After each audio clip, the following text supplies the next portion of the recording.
Okay, we've got to talk about the David Grusch BBC interview. Get in here, this is Jack with Cosmic Road. I talk about UFOs and the paranormal. Please hit like, please subscribe, share on social media, and let me know what you guys think in the comments below. Okay, let's just get right to it. Here is the interview that was just released with David Grusch being interviewed by the BBC, and I will give my commentary as we go through it. Well, I've been speaking to David Grusch and to his lawyer, Chuck McCulloch. First, David, why did he decide to come forward and speak at the hearing? It boils down to a sense of duty, and an act of, truth to power. And it seemed like me going public was the appropriate lever to pull when it comes to public accountability and emphasizing the seriousness to, different branches of U.S. government. The most eye-catching claim that you made during your evidence, and the one that made the most headlines, was the claim that the US government has, quote, intact and partially intact alien vehicles in its possession. In other words, it has them, but it isn't telling people about them. Why did you go public with that specifically? I found that to be very important for, the public at large to understand, their place in the cosmos, their place in the universe. And that's something, I believe the U.S. government should be, held accountable for potentially overclassifying or misclassifying basic science. But how do you know they have these items? Because you've not seen them yourself, have you? There's certain things that I have firsthand access to that I can't publicly discuss at this time. However, myself and other colleagues interviewed, 40 individuals, both our current and former highly distinguished intelligence and military personnel that were specifically on these programs. And those that were willing, I directed to the Intelligence Community Inspector General. So the Inspector General was able to interview these people that do have direct firsthand information. Right. So they have. So that's a really good point, is that, people that want to say the David Grusch information is all hearsay. Well, actually, the Inspector General has spoken to the people directly involved in these projects, the reverse engineering and UFO crash retrieval programs.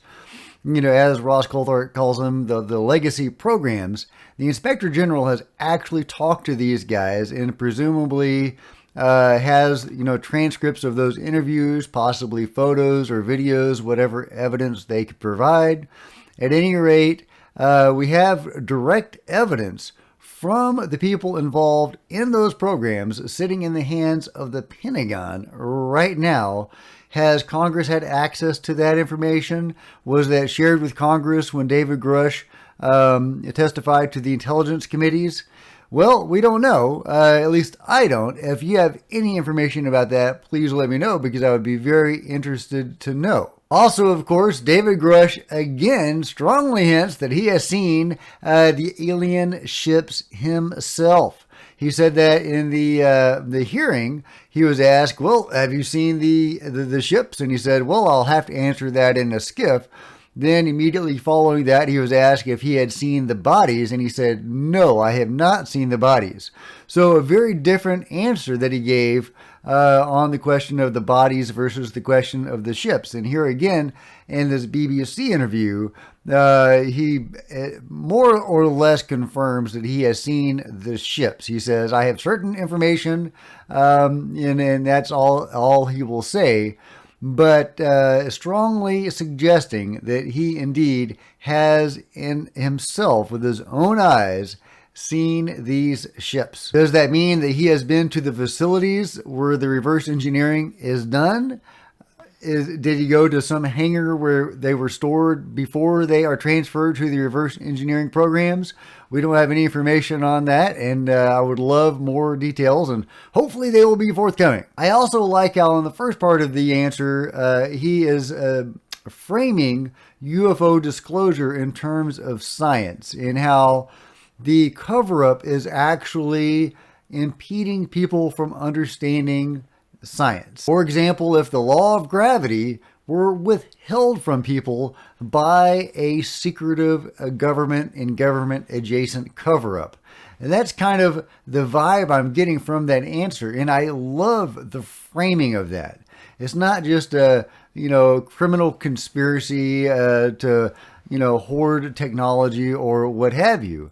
It's actually withholding understanding of science and scientific principles from the American public and the people of the world. I think that's very true, and it's a wonderful framing for justification for disclosure. Okay, moving on. Have that information directly. Have they actually seen these vehicles? The individuals I interviewed that I directed to the Inspector General, yes, they have the first-hand experiences, yes. Right. Which is an extraordinary claim, as you would readily acknowledge. Why, if it's true, has the government not acknowledged it? Yeah, I mean, that's a multifaceted question. It goes back, 80, 90 years ago when this was first created, and they, translated some of the secrecy from the Manhattan Project onto this subject because, they weren't sure how ontologically shocking it was going to be to the world populace. And then two, as you can imagine, it's a Pandora's box for, potential military and weapons development type reverse engineering activities. So they decided to keep it under wraps for many years. But we're talking here just about the US. Okay, so yeah, that interesting justification for the cover-up, opening Pandora's box. Okay, well, that is true. It would open Pandora's box, but that box needs to be open. That Band-Aid needs to come off. Government, if they've got these things hidden away, surely other governments around the world might have had a similar experience. So the idea that it's a solely American thing is surely fanciful. It does cross into other countries and other allies, to include the Five Eyes Alliance, which is something I've already stated publicly.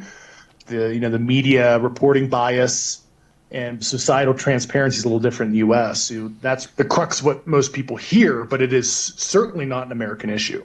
I want to put some of the doubting voices to you in a moment, but I want to bring Chuck in first. Chuck, as a lawyer working alongside David, what are the legal implications of what he is saying and what the government is denying?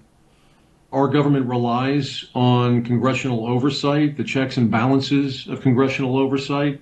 David's allegation at its base is essentially that Congress does not have access to the information it needs to properly oversee things going on in the executive branch. That was his main concern. So he's briefed both of the intel committees, and he's had a 2-hour hearing, 2 hours of testimony last week.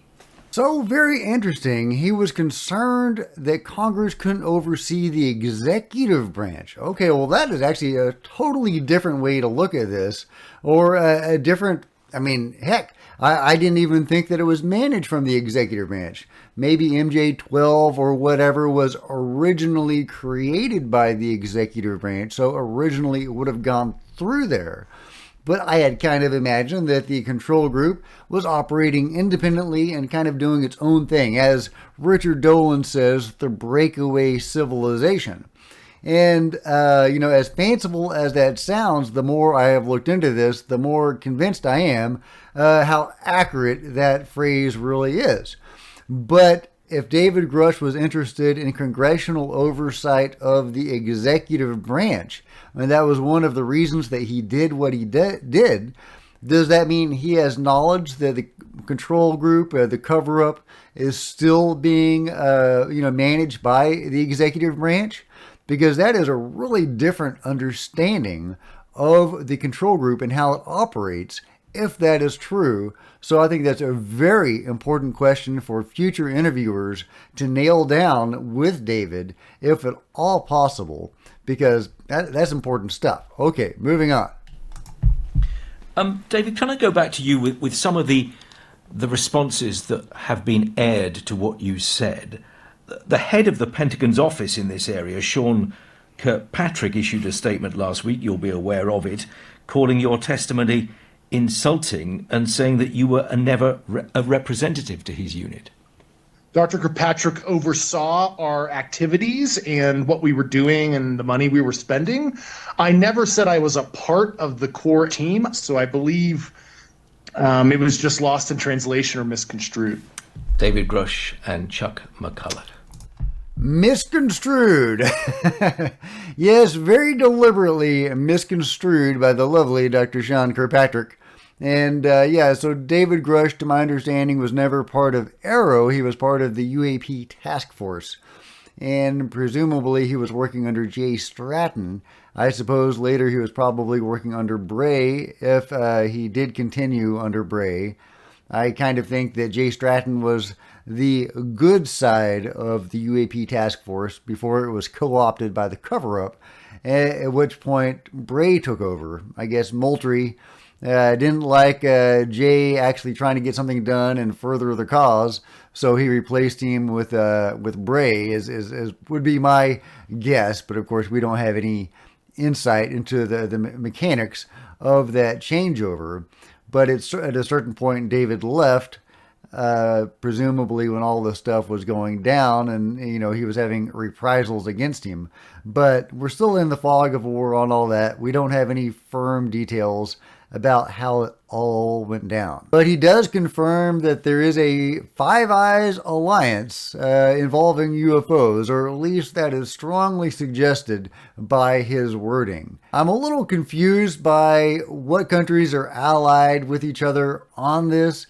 There does seem to be a Five Eyes alliance, as put out there by the Canadian minister, Larry Maguire. But there are other countries involved as well. There are, numerous reports of, for example, in Brazil, of crashes that have occurred there. For example, the Virginia case and the Lance Corporal Weigand case, etc. The Magis Brazil case, to name three, that where the U.S. forces came in and retrieved the downed craft.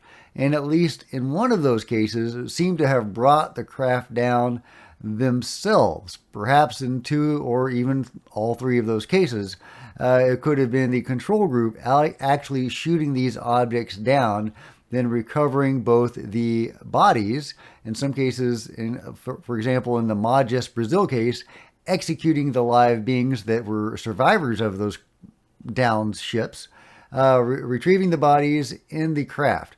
So what sort of alliance does the United States have in Brazil? Do we just kind of go in and muscle ourselves in and take over?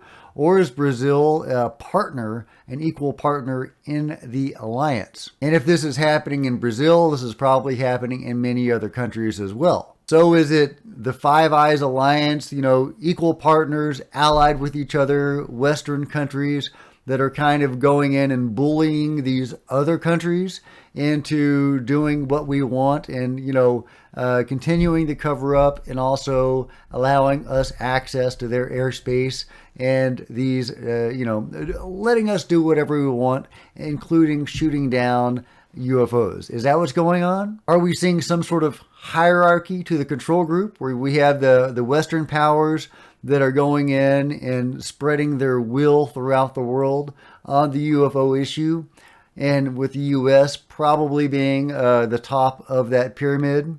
Well, I say top of the pyramid, but really if the control group is working with the beings, then the beings are the top of the pyramid. And I have made numerous videos showing the evidence that the control group is indeed working with the beings, either in the past or ongoing today, which is very likely. In any case, a great interview with David Grusch. So thank you, BBC, for providing this interview, and thank you, David, for such forthright answers. I love it. I can't wait to find out more. And if you've enjoyed this video, please give me a big thumbs up. I sure would appreciate it. Smash the subscribe button and the bell to be notified of future videos. You don't want to miss a thing. Join me on social media. There's Facebook and Twitter links below. I would love to see you guys there. And if you could share this video on social media when it drops, that would be super helpful. There are plenty of other videos to check out on the channel. If you wanted to support Cosmic Road in a bigger way, there's a PayPal button below. You can become a channel member. Channel members are rock stars. I love you guys. Or I'm a science fiction and fantasy writer. You could just buy one of my books. There's a link in the description. Here's a trailer for one right now.